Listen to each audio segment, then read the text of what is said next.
Okay, welcome everyone to our session today of exploring anxiety. Just to let you know, I will be recording the slides of this presentation, um, and you'll also be able to view the recording of it. I'll send out the link after I've edited and put it up. So welcome today. We'll be together um, for 3 hours. We'll have a break in between. I know that some people can't stay into the end, so again, you can just look at the recording to catch the end of it. So just a quick thing, my name is Ezra Ben Israel. I am the founder and owner of Edifying Answers, and this is my website if you want to look up to see other workshops and webinars that I do facilitate. In terms of what we do, we're all about unlocking insights, and this is going to be the area of exploring anxiety. So I'm really looking forward to today and what we will be exploring. So just to briefly go over in terms of how the session will run. So we will have a chat box facility, which will basically give us a space to kind of put down positive statements or ask any questions about what comes up for you during the session. And at the end, I will try and look over them and answer as many of the questions that have come up. If any of you are new to Zoom or haven't used it that often, to use the chat facility, if you just click on the button which shows the three dots, and then it should bring up another separate side where you can see it says the options for chat. And then you've also got the reactions button where if something said that you found really resonated with you, give me the thumbs up or the clap to let me know. It'd be much appreciated. So do use the chat facilities throughout. There'll be some times when I'm asking you questions, and in that time you use the chat box to kind of answer them, and we'll have the discussion that way. So my promise to you today is within this workshop, you will get a clear understanding of what anxiety is. You will gain insight into the power of the subconscious mind. You'll be exploring the signs and symptoms of anxiety. We'll be looking over how anxiety can affect and impact on the brain. Be recognizing why panic attacks happen and how they can influence individuals and behaviors. We will review the vicious cycle of anxiety and some coping strategies to address it. We'll be examining the different types of anxiety disorders and treatment options available. And then we'll also be looking at how we can manage anxiety at work and the link between menopause and anxiety. So we've got quite a lot to cover today. So just an open question and to get your fingers going with the chat box. So can we just put down and let me know who has worried about something, whether it's been in the last month, day, week, or hour? So just put down which one it is. So if it's the last month, or if it was the last week, or the last day, or the last hour, which one was the closest one in terms of when you've worried about something?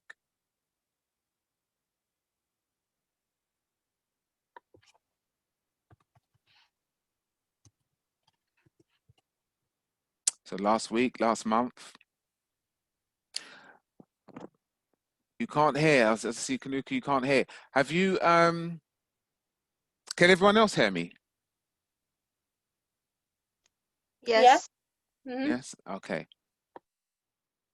Kanuka, if you sign out and then come back in again, that might be why, because everyone else can hear me.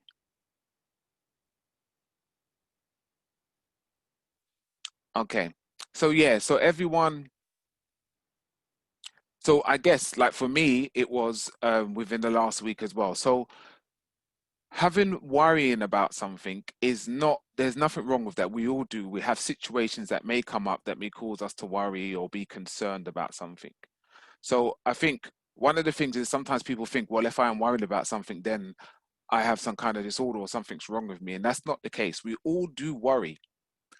The difference is when it becomes problematic because it's all the time and it's consuming our lives. Okay. So Anxiety and survival. So I guess it's important that we understand how anxiety works and what it's there for. So it's a part of our human survival, okay? In the days of old, when man had to go out and hunt for food, they were chasing a prey or something that they was going to kill so that they could eat, but they were also worried because they may be the prey of another animal that may be seeking to kill them. So when they went out to hunt, they would have anxiety because it would help to release their fight or flight response. And that was really important because it would help them to either fight harder or run faster. Okay. And so over time, as man has developed and innovations have taken place, man no longer needs to go out like that to hunt because they have these long rifles that they can shoot from far and they can kill their prey. And so one of the things that's happened is that normal anxiety that they would experience in times that when they went to hunting has now been removed. And what's happened is the hunting has now kind of gone into the workplace.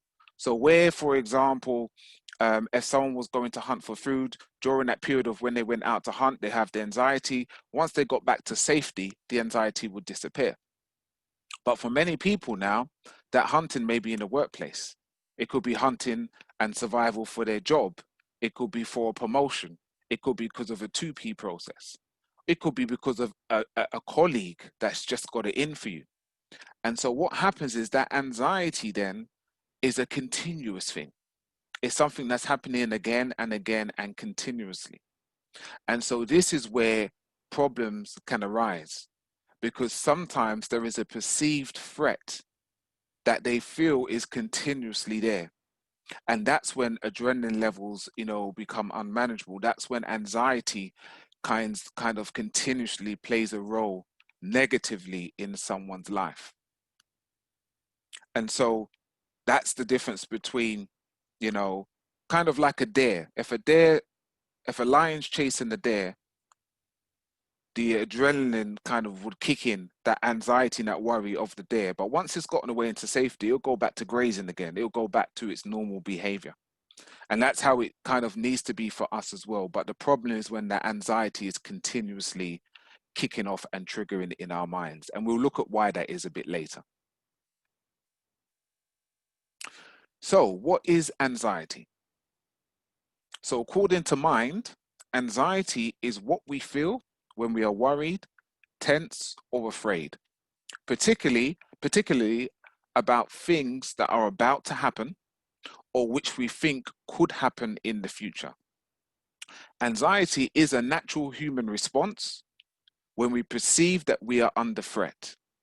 It can be experienced through our thoughts, our feelings, and physical sensations. So again, it's about when we feel we are under threat. And the difficulty becomes when we feel we are under threat, but we are not actually under threat. According to Mental Health UK, it's normal to feel anxious, worried, or fearful in certain situations. So some people, because of COVID-19, they may feel anxious and fearful. Yeah, it's perfectly logical reasoning and why someone would feel that way. These feelings are our body's natural fight or flight response to perceived danger or a risky situation. However, if continuous feelings of anxiety impact our daily ability, your ability to carry out life as normal, this is when it becomes an anxiety disorder. So this is when it becomes problematic and it's actually affecting our day-to-day life experiences.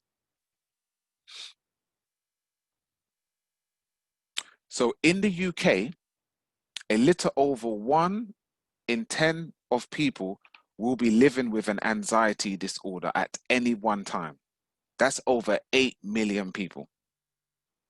But everyone's experience of the anxiety disorder will be different, and we'll be looking at what some of those are a bit later.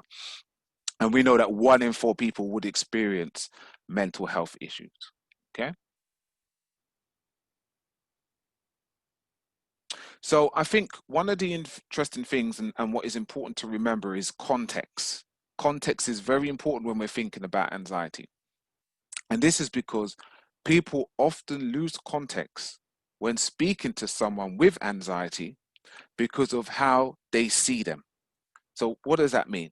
So, basically, anxiety doesn't discriminate, okay? And there's not just a particular demographic that would experience anxiety. And so, quite often, you may find and see that it's people who are quite successful who struggle with anxiety. But because of how people see them, because of the position they are in, whether it's a judge, whether it's a manager, whether it's a director, because of what people see from the outside, when that person says, "Oh, I'm struggling a bit with anxiety," they go, "What, you? You've got everything you want. You've got all this money. You're successful," and it's the context. It's because people looking from the outside, they don't understand the struggle of what's going on inside. And this happens very much so also with men. Now, interestingly, Mental Health Foundation said that in England, women are almost twice as likely to be diagnosed with anxiety disorders than men. Now, that's not because women just suffer more. The reasoning behind that is because women are more likely to talk about it and seek help and support. Just as in the same way that when you look at the statistics around suicide, 2/3 of those are men. And it is because, it's about that taboo. It's about that fear of actually speaking up and talking about what's going on for them. And so one of the interesting things is that context is really important. If there is a big, strong man who's struggling with anxiety, he's going to find it difficult talking to people. They're going to go, "Look how big you are. Why are you worried about that for?" And people don't understand what's going on inside. And it's not just for men, it's for everyone, but the context is really important. And the fundamental thing is this: people feel that they are going to be judged. People feel that people are going to look at them differently. And so it becomes a taboo. It's something that people don't speak about, and they often suffer in silence. And so people wear the mask.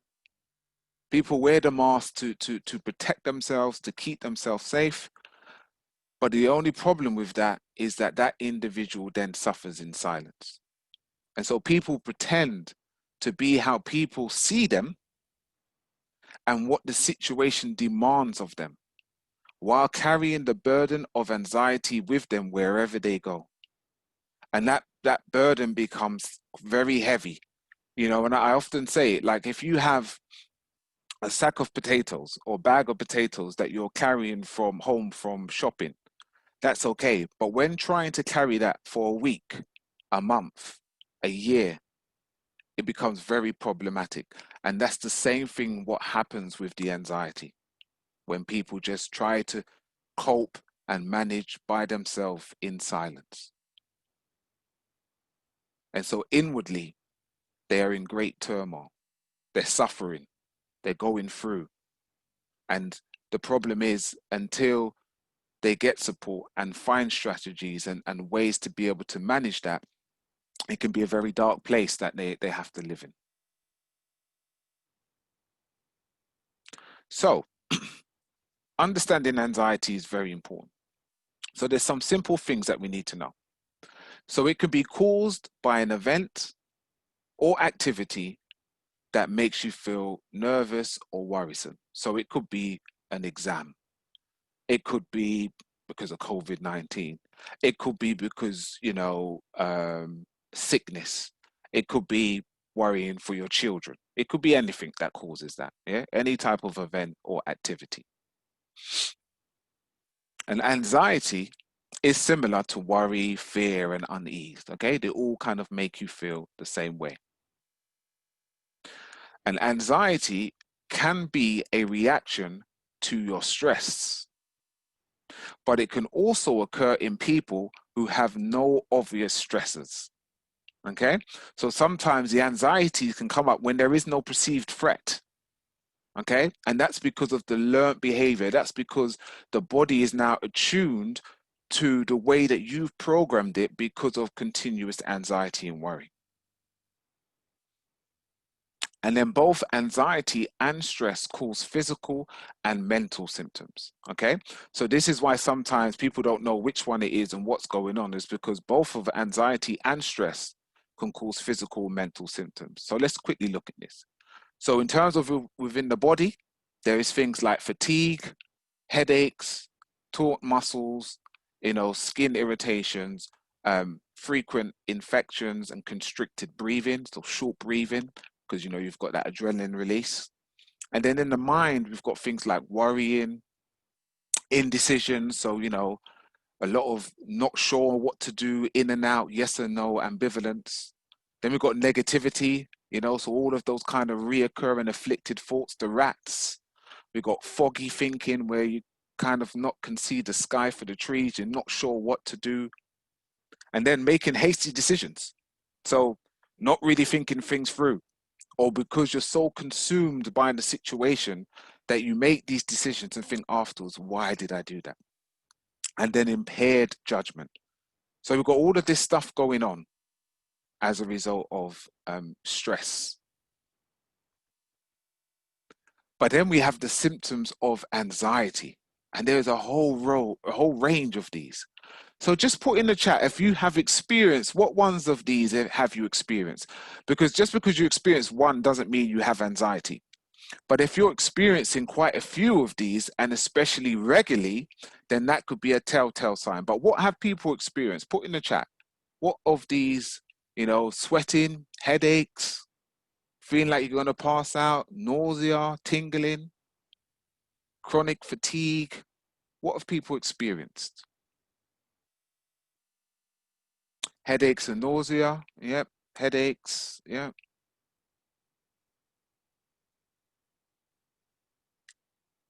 Palpitations, breathing difficulties.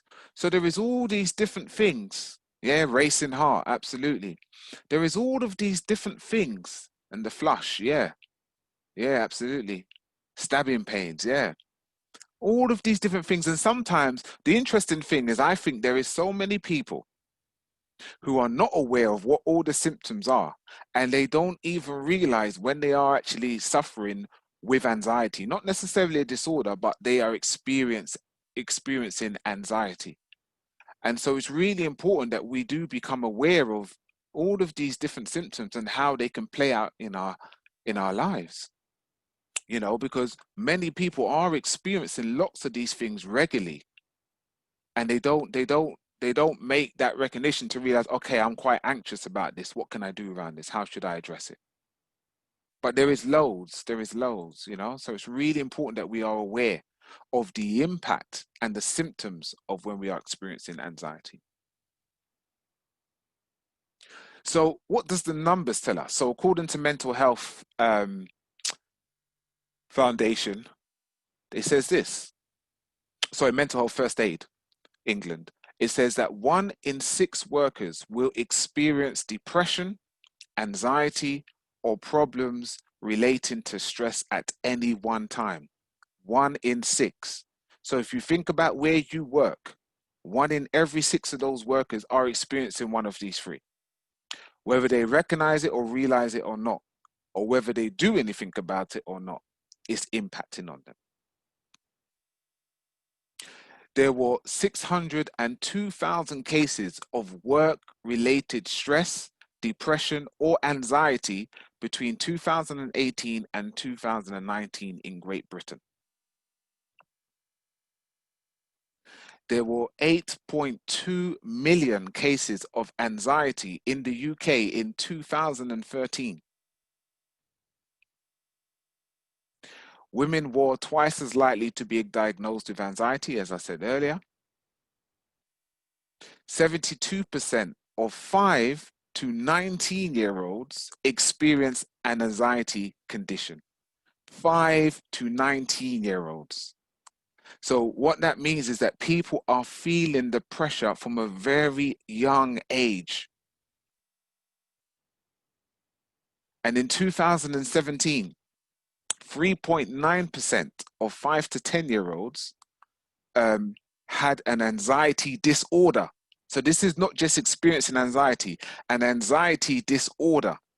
And we're going to look at those later on, as did 7.5% of 11 to 16-year-olds and 13.1% of 17 to 19-year-olds. So this stuff is affecting people from young.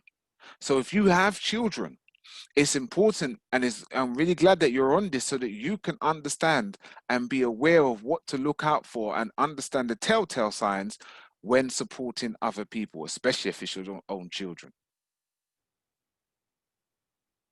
So this is the iceberg, the anxiety iceberg. And what this basically helps us to understand is, for the behaviors that we see, is helping us to understand what is going on underneath.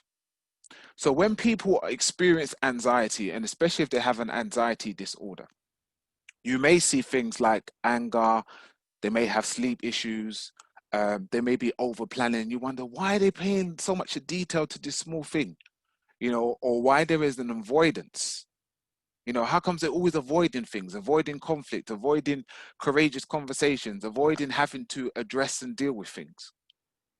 Or if they have this kind of negativity and they're always thinking about things from a negative point of view, or what's going to go wrong.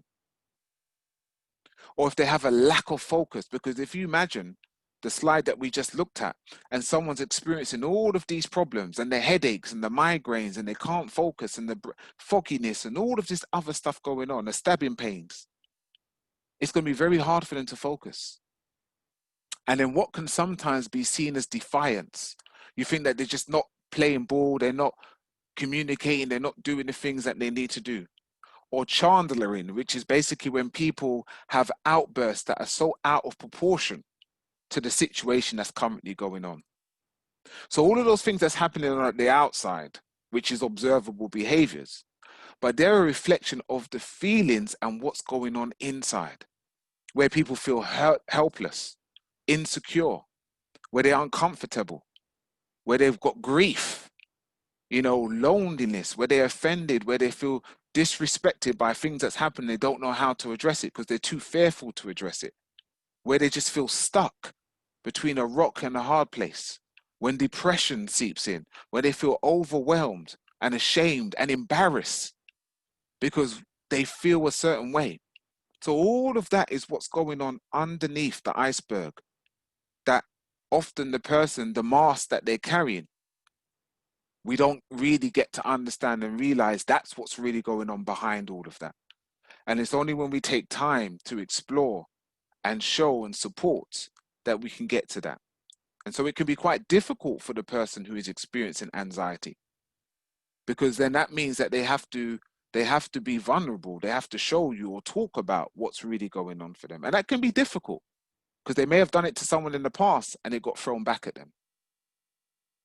So it's really important that we are aware of this, especially if you're supporting someone who has anxiety. It's important to be really aware of that.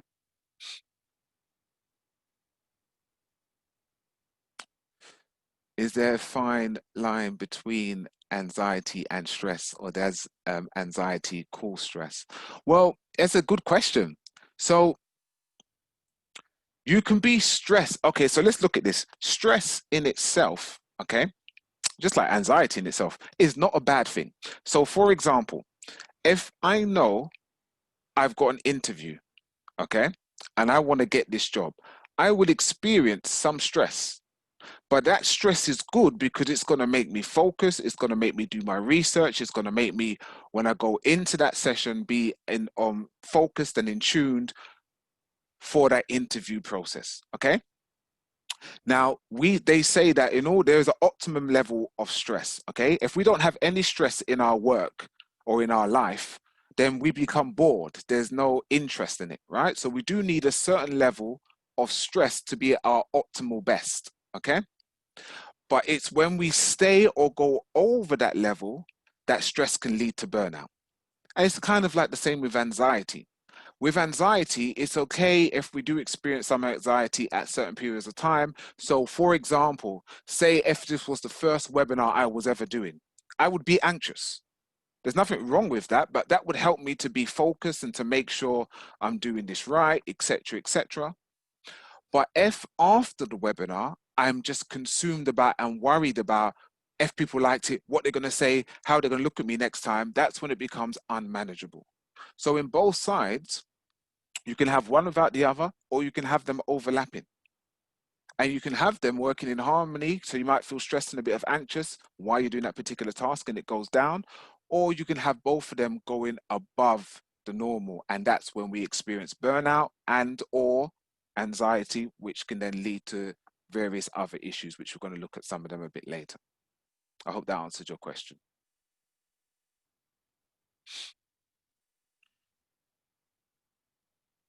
So anxiety and depression, these two often ride shotgun. They often go hand in hand.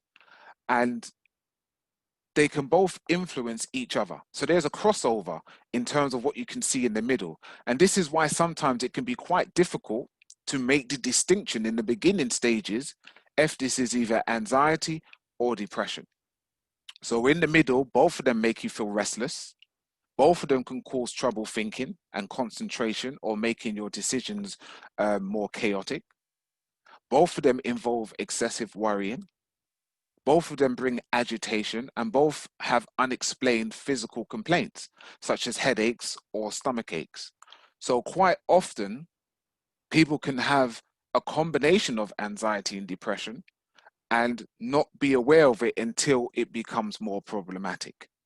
But they do work quite closely together.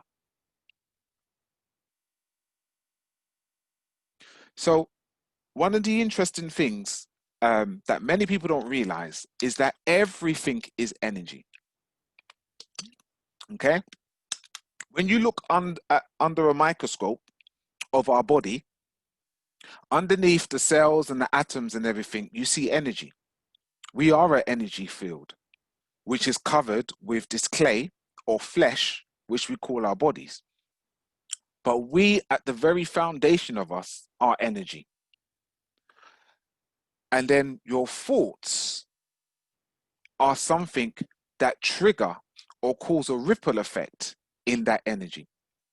So I like to put it this way. If you think of peace, peace is when the energy is still. Okay? So when we get a thought like, I'm not good enough, I won't be able to make it, they're going to laugh at me, whatever that thought may be, COVID-19 may affect me, then it causes a ripple effect. So that peace is now changed because it's not still anymore, you've now caused it to fluctuate. That energy is now fluctuating. Okay? And it begins with a thought. Your emotions then reinforce or work in line with that thought and it amplifies it. So then it now goes woof, woof, woof, like a wave. And then your actions increase the momentum because based on what you're thinking and you're feeling, you then act and do something and you might spill over your tea or you might trip up or do whatever. And then that just increases the momentum of it. But it's all energy. So for me, when I say emotions, emotions means energy plus motion. And that's why emotions always trigger us because it's energy, which we already are, plus the motion. Emotions are thoughts that are so strong that they leave a current that we experience as emotions. It's all energy. And that's why whether the energy is positive energy or negative energy, the feelings and the thoughts that we experience will then be amplified. That's why, like, if someone won the lottery, the energy will be very high in terms of happiness and joy and excitement. It'll be going woo woo, but in a good way. But then when we have fear, worry, and dread, it's the same energy operating in the reverse. And so one of the things that we want to try and do and work on doing is peace, be still. We have to still the mind. We have to still the rats. We have to still the gremlins. We have to still the inner critics. All of those things that are causing us to fluctuate.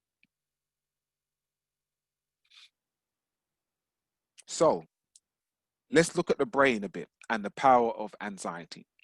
So anxiety comes when we project into the future and thoughts from the emotional brain overpower the thinking brain.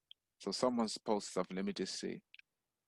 Hence yoga. Absolutely. Yes, that's why yoga is a really good thing to help us to keep balanced and in the moment. Absolutely.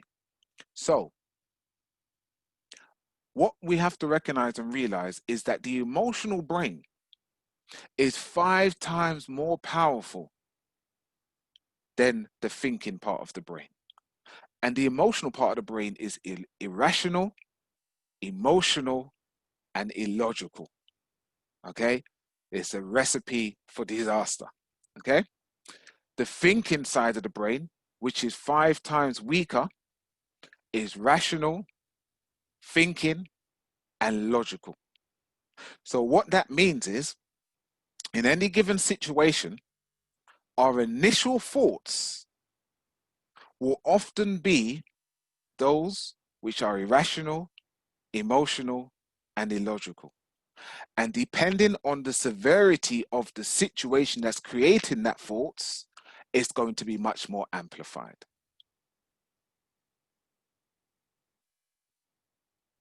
So anxiety is not bad and can serve a purpose of creating a heightened awareness so we are protected against potential danger.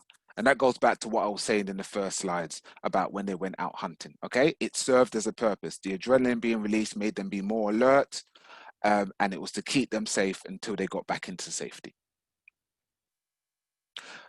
It is excessive anxiety that can put us in a constant state of anxiety, where our bodies never turn off the fight or flight response, even when there is no real danger. And this is where it becomes problematic. This is where it starts to affect people's health. This is where it starts to consume people's lives because there's no cutoff, there's no switch, there is no time where they can rest and relax, and no creation, whether it be man or animal, can live in that type of environment where the fight or flight never goes off. And so stress is caused by external factors, whereas anxiety is often an internal response and an internal creation caused by just imaging or imagining a situation or future event. So any one of us right now, if there's something that you are really fearful of or really anxious about, if you just start to imagine that now, if you just start to picture that and vision that right now, it can bring anxiety on. Yeah. So just imagine someone who suffers with arachnophobia. Okay. They have a fear of spiders and they can't even think of a spider being on their hand. Like it will trigger huge amounts of anxiety for that individual. Right. And so that's what people can do because they will think of a thought and the emotional brain, which is irrational, emotional, and illogical, will start to think about, yeah, what if that happens and what we're going to do and how they're going to look at us. And it just goes on overdrive. And so often, anxiety is an internal response and it's created internally by the individual who is constantly thinking on that thing. Whereas stress often is an external thing. So if I have too much of a workload on or too much going on in my life, that will create stress. So an example in terms of anxiety is the what if. When we're constantly saying, but what if this happens? Or what if this goes on? Or what if that happens? Or when this happens? All of it is about future projections, okay? Which are based on previous experiences. So a lot of the time, where people are experiencing anxiety because they're making these projections, is because they are thinking back to previous experiences, previous things that have gone on, and how we reacted before if we were unsuccessful or if it was illogical. And so it's really important that we are able to catch ourselves and to have awareness because what we're doing is we're reliving the memories of the past and they're keeping us trapped in the past and not looking at the present. And that's where it becomes unmanageable. And that's where you get the rumination and the continuous thinking and dwelling on what happened last time. And so often in life, you'll find that people generally um, find it much easier to find the faults, whether it be in themselves or in others, more than they're able to appreciate the good in themselves or in others. And this is the same thing what can happen with anxiety in people's thoughts. So quite often they could ignore the 9 good things that's happened and focus and ruminate on the one thing that didn't go according to plan. And what happens over time is the panic button kicks in. And internally, that's what's going on. You know, they want to get out of there, they want to run, they want to scream because it's like there's this continuous conversation that is going on in their minds. So, what we do need to understand is about the amygdala hijack. Why does this happen? What is going on in the mind? So, we have the prefrontal cortex, okay, which is where your thinking, your logic, what you do, and evaluation comes from, okay? So, you say, okay, yeah, everything's okay, we did that, great, okay? If you follow it across, you see it goes over to the hippocampus, okay? Now, the connection between the prefrontal cortex and the hippocampus is fairly weak. It's not that strong, okay? The hippocampus, which regulates memory and emotions, okay? So what happens is you do something, you found it a bit difficult or you was anxious about it beforehand, you do it, and then you think, oh, that wasn't too bad. That was okay. Yeah, that, struggled a bit, but I got there in the end. And so you're thinking it's like, yeah, this is cool. Logic is that should be fine next time I do it. Yeah, and you've made that evaluation. And then the hippocampus regulates memory and emotion. So yeah, you feel okay around this. You felt pretty good at the end of it. Well done. But then we have the hippocampus and its relationship with the amygdala. And this relationship is very strong. And what the amygdala does is this what turns on your fight or flight and stores memories of the event. Now remember, this is strong and the other is weak. So when you play back in your mind this whole scenarios, remember in the beginning it was a bit difficult, worked out well, in the end you said okay, but when it's now stored and your amygdala's got involved and that relationship's much stronger, the memories and the feelings of fear and anxiety and worry will be much stronger than you thinking it was okay in the end. And it stores the memories of that event. That's why in the slide I said earlier, with anxiety, it's projections of what's already taken place and previous experiences, because that is what the amygdala does. It hijacks the brain and it remembers what went wrong. I hope that makes sense. So, the hippocampus is what I call the hard drive, okay? So it encodes threatening situations into memories. So past histories of traumatic events are hardwired in the brain, okay? So it is like your hard drive and it remembers all of the things that went wrong. The amygdala acts just like a fire alarm, yeah, a smoke alarm of the brain. It's the smoke alarm of the brain, which is alert to any potential danger. And over time, it can create false alarms in the mind. So what's happening is continuously going off as you are thinking and creating problems in your mind that are not actually there.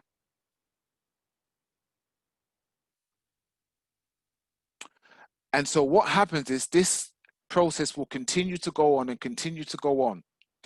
The danger is that each time when this is happening, it is releasing cortisol. Okay? And what happens is once these 2 areas are triggered, the whole body is flooded with these stress hormones. So not just cortisol, but also adrenaline. Okay? And these two can have big impacts. Now, adrenaline, again, we know is released out of fight or flight, danger or excitement. So if there is a situation going on, if someone was chasing you down the road with a knife, right, your adrenaline will be kicking in and it will give you the ability to run or fight harder. That's why when people are fighting, they don't necessarily feel the pain as much until after their adrenaline goes down. Okay. And it helps, the pupils dilate, the tunnel vision, the shorter breaths to allow more oxygen to get to the arms and legs where it's most needed. All of these effects happen because of your fight or flight response. Okay. Now, that's okay every once in a while. But if you are having this 4, 5, 6, 7 times a day because you're constantly worrying and thinking about something, then it becomes problematic. Then it has an impact on your health and your well-being. And alongside adrenaline is cortisol.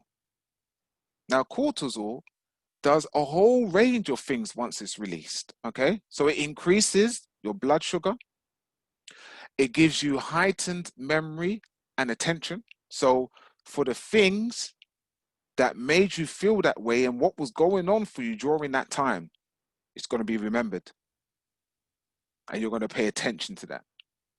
That's why often people can think back and remember clearly how they felt during the time when something was going wrong. But then it also increases your blood pressure. So if you suffer with high blood pressure, cortisol is terrible for you. And so if you imagine if someone is constantly having this released in their body, it's going to be problematic. It decreases the sensitivity to pain. So people don't feel pain as much because this basically stress hormone knows that you need help and support, and it tries to do that by eliminating pain. But it also decreases serotonin. Now, serotonin is so important to regulate mood, temperature, and sleep. Okay, so this is why over periods of time, why people can start to experience depression alongside their anxiety is because the hormone that regulates how they feel is being turned off. And it also suppresses the immune system. So your ability to fight off things, your ability to have resilience is being minimized because this cortisol is being released continuously in the body. In short bouts, it's perfectly fine. But if this is a continuous thing that's happening on a daily basis, it then has an impact.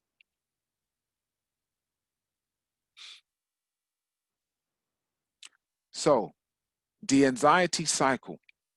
So there is a cycle that people tend to go through, right? So there is a perceived danger, whether the danger is real or whether it's just something in the head, there's a perceived danger, okay? And what generally can tend to happen is people avoid it.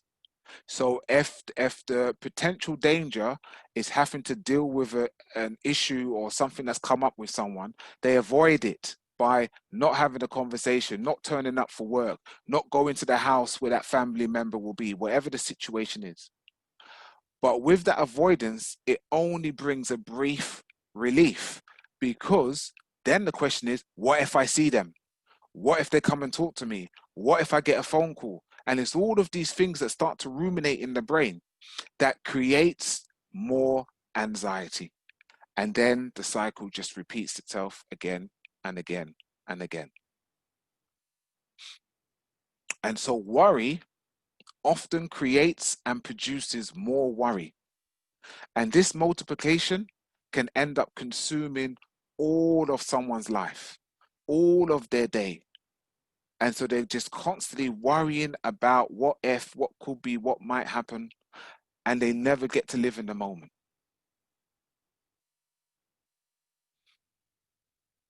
And so there are kind of three things that anxiety causes when we look at it in a nutshell.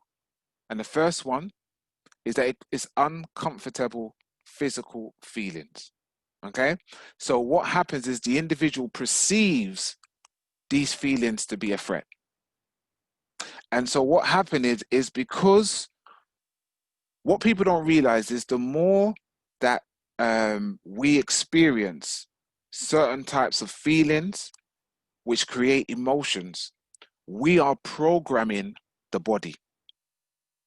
And so then the body becomes attuned to these types of feelings, and then over time it equates those feelings to whatever the thought is that you have been having. Now remember, adrenaline can be released out of danger or excitement. Okay, adrenaline can also be released because of anxiety. Now if your body is now so overused to adrenaline release happening because of things you were anxious about, even if you won the lottery, which is a good thing that makes you have adrenaline release, it still is perceived as a threat because of how you have programmed the body. Number two is upsetting thoughts. So the individual finds these thoughts to be very intrusive.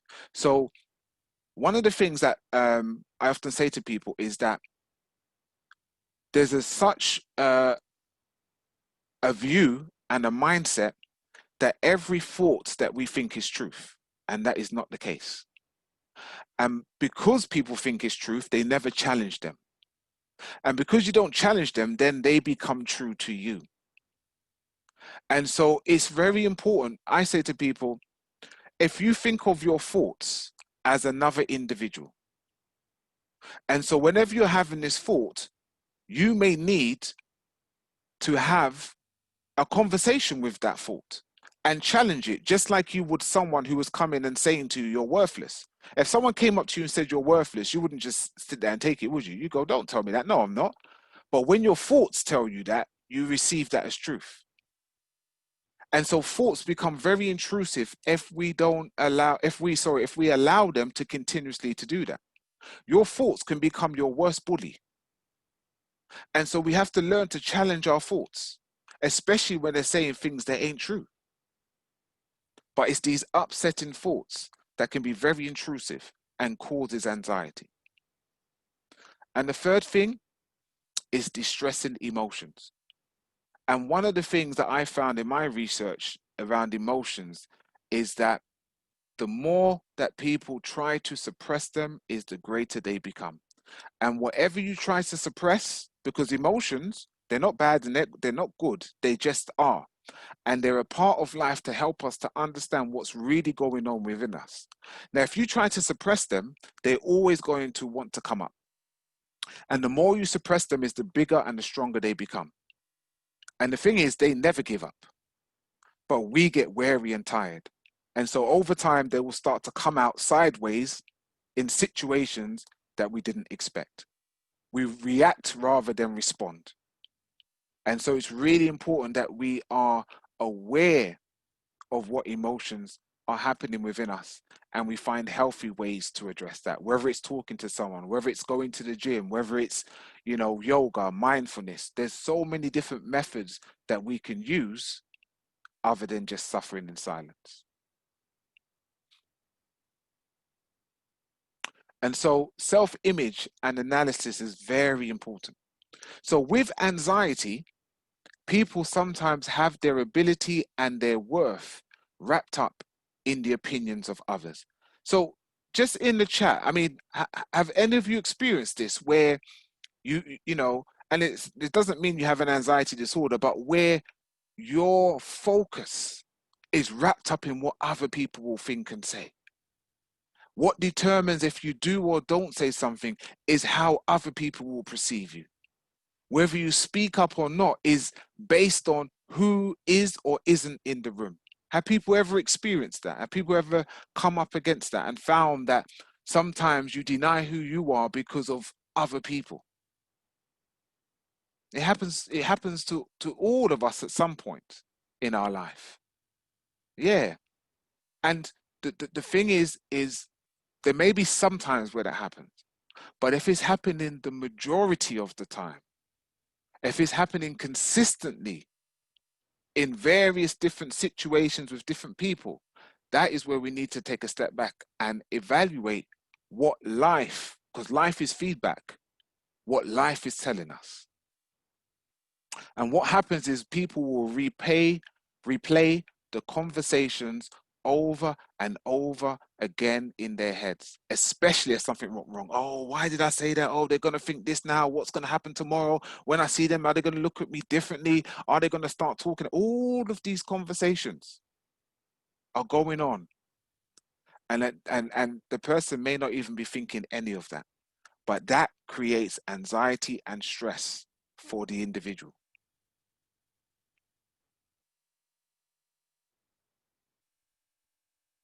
So one of the things that we have to all learn to do is to forgive ourselves for not being perfect in that moment. And sometimes we can be so hard on ourselves, sometimes we can try to be such perfectionists. But what we need to do is to help pick ourselves back up and forgive ourselves if we didn't get it right, if we didn't say the right thing, if we didn't ace that exam, if we didn't address the situation in the best way, if we didn't challenge that person when we know we should have. We have to be able to forgive ourselves in that moment. And so, one of the things that I found to be so true in the multiple amount of people that I've supported, and also in my own life at times, that of all the people I have had to forgive, I have been the hardest. And that's something that we all face, we all struggle with, and we all go through. It can be a lot easier to forgive other people than it is to forgive ourselves. So, panic attacks.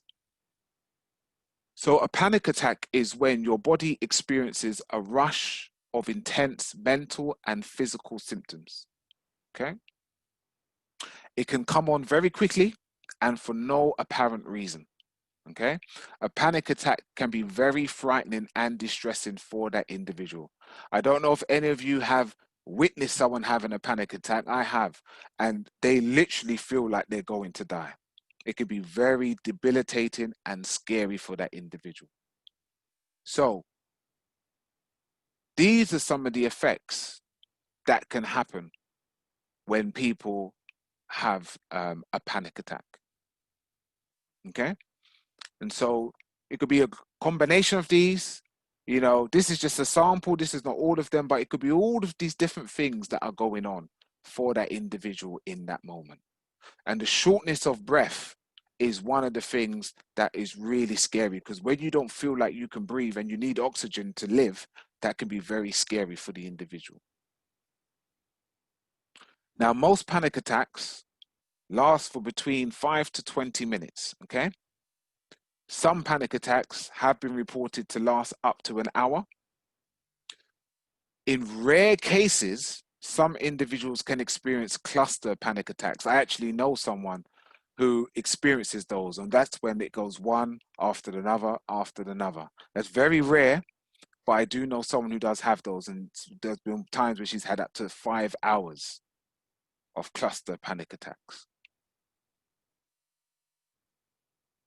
So in terms of when people are experiencing these kind of panic attacks, it's deep breathing that really helps. Okay, so in this diagram, what it basically says is that the diagnosis of a panic attack requires for sudden development of intense fear and discomfort in the areas from number 4 to 13. Yeah, so it could be dizziness, lightheadedness, you know, feeling faint. It could be choking sensations, sweating, chills. It could be trembling, shaking. All of these, any of these, it could be, which is a combination that could be deemed as a panic attack. And so when when it does happen, um, especially when people feeling anxious, people need to take deep breaths and like in sync with what the picture is showing. Long, deep breaths. That's what is needed to help to calm you down and to help the body to rebalance itself. So one of the interesting things that if you're supporting someone or if it's for you personally, is that the first panic attack is unknown, which is why it will be the scariest. And once you've experienced it once, you now know what the process is. You now know what it will feel like. So not to say that it still won't affect you and it won't impact on you, but it's often the first one which is the worst. Okay? And so this is the logical part of the brain. The emotional part of the brain will say, oh my God, it's going to be worse next time. But actually, the worst one is the first one because you didn't know. It completely blindsided you and you wasn't aware of what was going on. So we're going to watch a quick video here where a lady, this is someone who does suffer with anxiety and panic attacks, and she shares a bit about it. The Mayo Clinic's website says that a panic attack is a sudden episode of intense fear that triggers severe physical reactions when there's no real danger or apparent cause. Panic attacks can be very frightening. When a panic attack occurs, you might think you're losing control, having a heart attack, or even dying. Okay, that's a pretty good definition. But what does it really feel like? That's what I'm going to try to show you. Okay.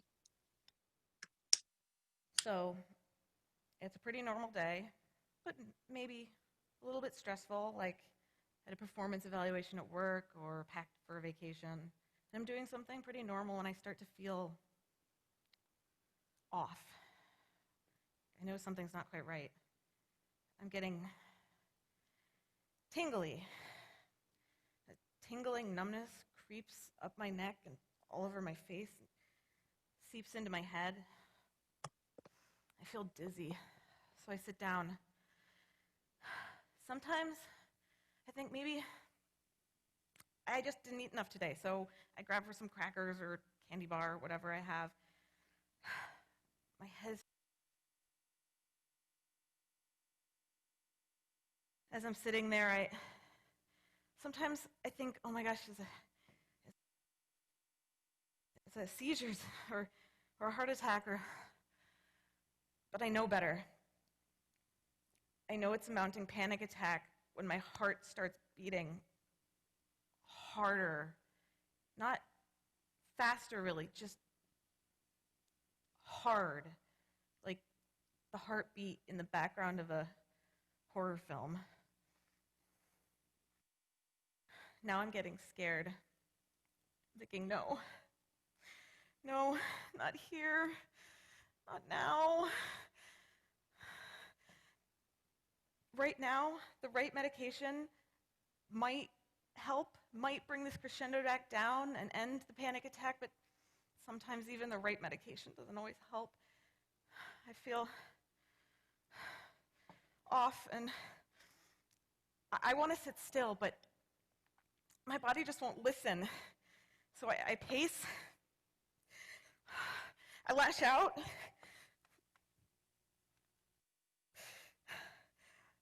The tears come now, broken, dry cries, weak, angry shrieks break through, and my brain is screaming, shut up, shut up, shut up!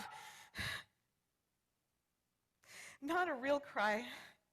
Nothing that could be cathartic can come out. It all gets caught in my throat and in my head. Oh, I get angry. I'm mad at this feeling, myself, and everything. I pound my head with my fists. I want to bang it against the floor. I want to smash my skull and make it all end. So that's a snapshot of what it can feel like for that individual in that time when they're experiencing that panic attack. So it just gives you a bit of insight into what it's like for them, you know.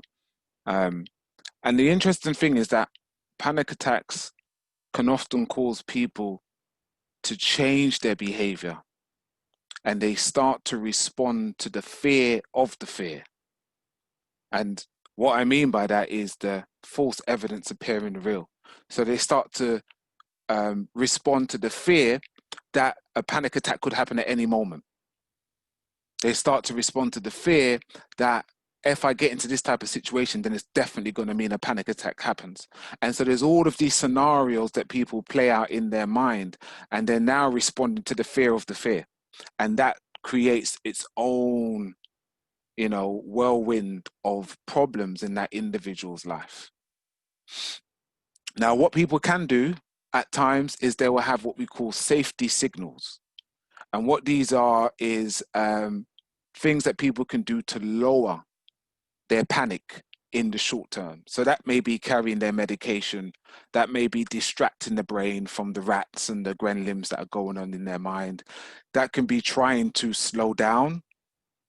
That could be running their wrists under cold water. There's lots of different things that people may try to do, but they're only short term. And one of the things that I found when I've spoken to people who suffer with anxiety and have overcome it, and from when you listen to what the experts say, that the only real thing you can do is accept the process that they may come, but know that they won't be worse than the first one and you can handle it. Now, the interesting thing is that if someone has ever had a panic attack and emergency services have needed to be called, they don't actually give you any medication or something. There's nothing they can give you to reverse it. What they will do is give you a bag and they'll say, take deep breaths, the very thing that I just showed you in the last slide. And so that's why one of the things around this is recognizing that you can overcome this. It's a process that you will go through, and accepting that fact. And then being able to deal with the what ifs that are going on in the mind and saying, I can handle this. This is okay. If it happens, I know what I need to do.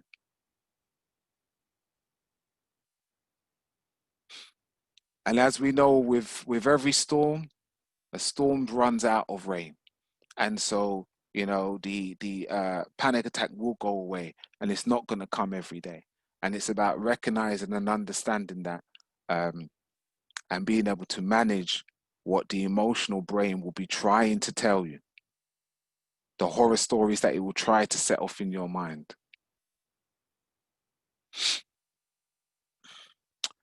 So we're going to take a self-care break here for 10 minutes.